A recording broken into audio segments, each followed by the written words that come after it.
ప్రజలు ఆశీర్వదించి తనకు అవకాశం ఇస్తే ఓ సైనికులా పనిచేసి విజయవాడ పశ్చిమ నియోజకవర్గాన్ని అభివృద్ధి చేస్తానని కూటమి అభ్యర్థి సుజనా చౌదరి అన్నారు. ఎన్నికల ప్రచారాన్ని ముమ్మరం చేసిన ఆయన నియోజకవర్గంలో విస్తృతంగా పర్యటిస్తున్నారు. ప్రజా సంక్షేమే ధ్యేయంగా ఎన్డీఏ కూటమి మేనిఫెస్టోను రూపొందించిందన్నారు సుజనా చౌదరి. ప్రజా వ్యతిరేక విధానాలను అవలంబిస్తున్న వైసీపీకి ఓటుతో గుణపాఠం చెప్పాలని కోరారు. ఎన్నికల ప్రచారంలో భాగంగా మహాత్మా గాంధీ హోల్సేల్ కమర్షియల్ మార్కెట్ను సందర్శించారు.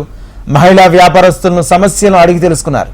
ఒక్క ఛాన్స్ అంటూ అధికారంలోకి వచ్చిన జగన్ ఉద్యోగ వ్యాపార రంగాలను అధోగతి పాలు చేశారని దుయ్యబట్టారు. రానున్న 10 రోజులు కీలకమని, సమర్థత సామర్థ్యమున్న నాయకుడిని ఎన్నుకోవాలని పిలుపునిచ్చారు.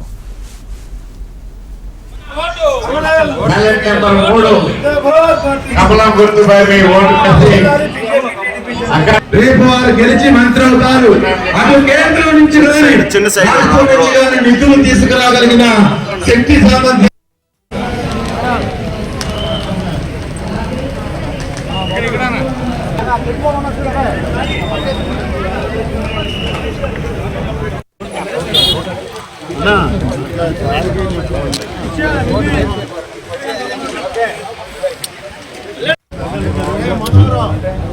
అనుభవం ఉందా లేదా పార్టీ